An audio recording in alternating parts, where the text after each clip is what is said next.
Hello കൂട്ടുകാരെ, എല്ലാവർക്കും സുഖമാണല്ലോ? എല്ലാവർക്കും സുഖമെന്ന് വിശ്വസിക്കുന്നു. ഇന്ന് നമുക്കൊരു കുൽഫി ഐസ്ക്രീം ഉണ്ടാക്കിയാലോ? സിമ്പിളായിട്ട് ഉണ്ടാക്കാൻ പറ്റും, അധികം സാധനമൊന്നും വേണ്ട. അപ്പോൾ നമുക്ക് സമയം കളയേണ്ട ഇതെങ്ങനെ ഉണ്ടാക്കുന്നതെന്ന് നോക്കാം.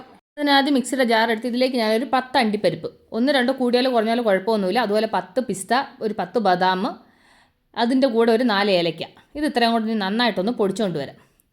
അപ്പോൾ ഞാനത് പൊടിച്ചെടുത്തു. അപ്പം കുറച്ചും കൂടെ തരിതരിയായിട്ടിരിക്കുന്നു. അപ്പോൾ ഞാൻ അതിനകത്തൊരു ടേബിൾ സ്പൂൺ പഞ്ചസാരയും കൊണ്ടിട്ട് ഒന്നുകൂടെ ഒന്ന് പൊടിക്കാമെന്ന് വിചാരിച്ചു.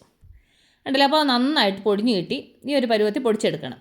അപ്പോൾ ഇത് റെഡിയുണ്ട്, ഇത് ഇവിടെ ഇരിക്കട്ടെ. അത് കഴിഞ്ഞ് ഞാനൊരു പാത്രം എടുത്ത് ഇതിലേക്ക് ഞാൻ 1 ലിറ്റർ പാൽ, ഈ പാലിനകത്ത് ഞാൻ വെള്ളമൊന്നും ചേർക്കത്തില്ല, ഞാൻ കട്ടിയുള്ള പാലാണ് എടുത്തേക്കുന്നത്. ഇനി നമുക്ക് ഇതിൻ്റെ കൂട്ടത്തിൽ നമ്മൾ ആ പൊടിച്ച് വെച്ചേക്കുന്ന നട്ട്സ് കൂടെ അങ്ങ് ചേർത്ത് കൊടുക്കാം. എന്നിട്ട് ഇതിനകത്ത് കട്ടയൊന്നും ഇല്ലാതെ നന്നായിട്ട് മിക്സ് ചെയ്യണം കേട്ടോ. കാരണം വെച്ചാൽ നമ്മൾ ആ പൊടിച്ചിട്ട നട്ട്സ് കട്ടയൊന്നും ഇല്ലാതെ മിക്സ് ആക്കണം. എന്നിട്ട് സ്റ്റൗവിൽ വെച്ചു. എന്നിട്ട് ഞാൻ അതിൻ്റെ കൂട്ടത്തിൽ 1 ടേബിൾ സ്പൂണ് കസ്റ്റർഡ് പൗഡർ, അതിലേക്ക് കുറച്ച് പച്ചവെള്ളം ഒഴിച്ചിട്ട് അത് നന്നായിട്ട് കട്ടയൊന്നും ഇല്ലാതെ മിക്സ് ചെയ്തിട്ട് ഈ പാലിൻ്റെ മിക്സിലോട്ട് ഇത് നമുക്കിതങ്ങ് ചേർത്ത് കൊടുക്കാം. ചേർത്ത് കൊടുത്തിട്ട് നന്നായിട്ട് മിക്സ് ചെയ്യണം. നന്നായിട്ട് മിക്സ് ചെയ്തിട്ട് ഇത് നന്നായിട്ട് കുറുകണം. ഈ 1 ലിറ്റർ പാലിൽ 1/2 ലിറ്റർ പാലാവുന്നത് വരെ നമുക്കൊന്ന് കുറുക്കിയെടുക്കണം.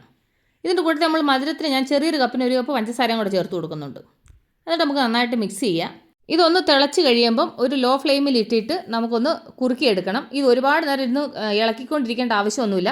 തിളച്ച് കഴിയുമ്പോൾ പിന്നെ ലോ ഫ്ലെയിമിൽ ഇട്ടിട്ട് ഇടയ്ക്ക് അങ്ങോട്ട് വന്നൊന്ന് ഇളക്കിയാൽ മതി, അതൊന്നും അടുക്കി പിടിക്കത്തൊന്നുമില്ല.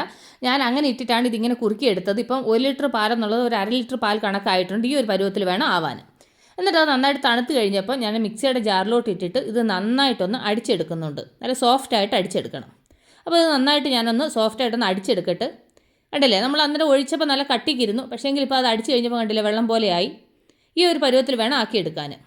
അത് കഴിഞ്ഞിട്ട് ഞാൻ ഇതുപോലത്തുള്ള പാത്രത്തിലാണ് ഞാൻ ഒഴിച്ചു വെക്കുന്നത്. നിങ്ങളുടെ അടുത്ത് ഗ്ലാസ് എങ്കിൽ ഗ്ലാസ്സിനകത്ത് ഒഴിച്ചു വെക്കാം, നിങ്ങൾക്ക് ഏത് പാത്രത്തിൽ വേണമെങ്കിലും ഒഴിച്ചു വെക്കാം കേട്ടോ.